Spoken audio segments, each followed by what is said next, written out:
Stars, today's venom targeted at Meghan Markle by the Daily Mail comes from Kennedy. Yes, she used to be a VJ on MTV decades ago, but she finds a cute coin parroting right-wing narratives like this one. Kennedy. Me First Meghan is in a situation stickier than a huckleberry jelly. Kate's tragic cancer news now means American Riviera orchard must wither on the vine, or else the Duchess risks looking like an unfeeling Viscountess of Venom.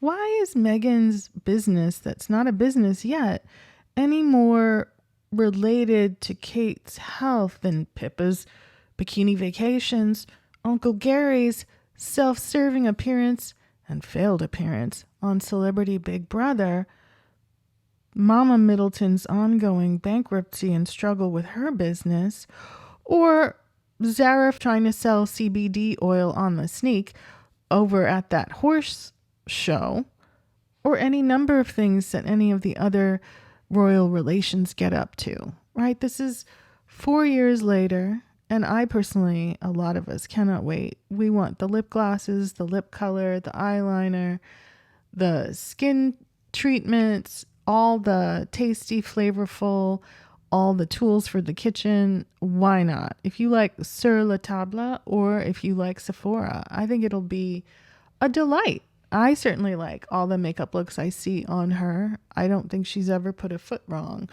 whether it's, a dark liner or, very, very pretty daytime makeup, very easy application, and whatever else she has to offer, she's not hawking CBD oil sitting on top of her purse like Zara. And let's talk about Fergie. Fergie's done any number of things, from reality shows to writing different books, and certainly her relationship with Weight Watchers, but no one has a word to say about that.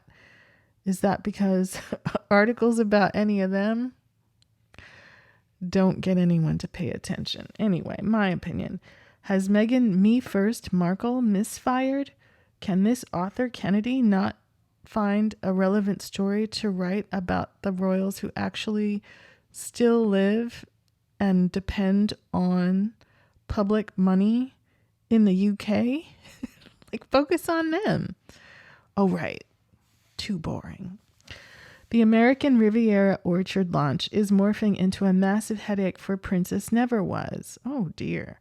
As frenzied fascination bubbled around the MIA Princess of Wales last month, Meghan unveiled her gleaming greige lifestyle brand. It's called Neutrals, hun. Some suggested the Duchess was callously piggybacking off so-called Kategate. The timing felt like something of a snub to the Waleses. How about it's not related to the Waleses? Again, if you cannot focus this same energy against Zara and Andrew and all them, the Fergie took the girls to Formula One racing in Bahrain. Where's the discussion of that being unfeeling and piggybacking and all that? It just doesn't add up. Is this journalism or is this just an opinion column for which you get paid a cute coin? Scurrilous stateside rumors about the health of their marriage were swirling to boiling point. Dirty duo Andy Cohen and Stephen Colbert were popping gags at Kate's expense. Kennedy, are you mad that they have a gig on television and you don't?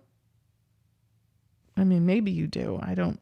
Probably not many people follow the, stations or projects that you're part of, but that's why you've gone over to the UK to talk crazy about an American, in my humble opinion. And the proximity of Meg's Insta unveiling felt a little too close for Californian comfort as Prince William stepped out on stage in London just hours later at an awards ceremony honoring his late mother. Ouch! Exclamation point. Wow. It's almost like you're writing for a kids show. Exclamation point, huh? Of course, the brand itself is a shameless royal masquerade. See Meghan, Duchess defector, decked out in floor-length ball gown and the phony baloney gold embroidered logo.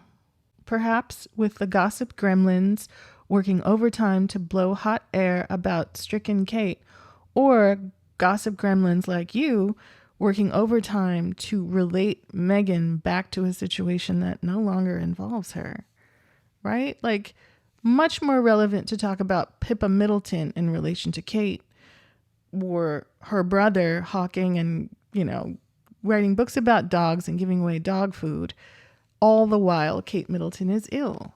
I think that's a much more relevant discussion than someone unrelated in a foreign land, America. Oh, just put Meghan Markle front and center. We see you, Lord Rothermere. We see you. After all, loose Windsor association and looser lips are the only things keeping her relevant. Kate and her new in-laws, the ones that have some trouble with the law, Pippa's father-in-law. Look into it. Eden Rock, there's been years of investigation. Look into that. What about that? That's her family. Yeah, Kennedy, get on that. And so, cloaked in sepia and Montecito musk, she's promising scents and serums, dog beds, doolies, and napkin rings galore. Or is she? Listen, we're here for it. Hate from the sidelines if you want, writing this pitiful column in this pitiful rag. We know what it's all about, right? Clicks, views, dollars, and cents, but it doesn't make sense. Her family is more relevant to what her health state is than Meghan Markle, right? Meghan Markle's in America. Meghan Markle's doing business. Meghan Markle's doing great. Post-royal association, right? Focus on the royals. Talk about Thomas Kingston and how his family's doing. How about that? Oh, maybe it won't get as many clicks and views. Now that we know the devastating truth about Kate's cancer diagnosis, this Martha Stewart misadventure is looking a bit Harry ham-fisted. Even Meghan, never afraid to stick her LA ore where it's not wanted, must surely know that any product releases of balsamic fig dip or grievance-scented smelling sticks would now leave her looking like a veritably unsympathetic Viscountess of Venom. Is this written by Kennedy or AI? Might the entire homewares project, the TIG 2.0, which we all loved, and a promised Netflix cook show, which we would love, have to wither on the orchard vine? The scriptwriters at South Park will certainly hope so. It strikes me Meghan's in a situation stickier than huckleberry jelly, but really she only has herself to blame. Though Kate's cancer was still secret at the time of the brand launch, Meghan well knew, like the rest of us, that the 42-year-old mom of three was convalescing following abdominal surgery. Something rather serious was clearly amiss. She'll need her vegan leather hiking boots to weasel out of this one, but our Meghan is nothing if not a transformer. There's always the relaunch. Again, Uncle Gary, Mama Middleton, James and his dog food and books, Pippa, her endless vacations and her bikini fashion show, right? The bankruptcy of Party Pieces, the failure to restructure, all of those are very relevant stories in Kate's family going on at the same time as Kate's illness, disappearance, convalescence, etc. Focus there. Meghan Markle is about as relevant to what is happening with Kate Middleton as Gwyneth Paltrow, or indeed Martha Stewart, or Snoop Dogg for that matter. What relationship do any of those house and home and lifestyle gurus have to Kate Middleton and her situation? Better to talk about how Fergie is going through cancer treatment along with Kate Middleton. How about that angle? You didn't figure that one out? Well, I've just given you a brilliant idea, right? Cancer and the royals. And that way you can include King Charles in the mix and talk about what's going on with all three. Ba-bing. You got this, girl. And it can all make sense because they're all in the same family, going through the same experience, not an entrepreneur on a different continent who no longer is involved. You get me?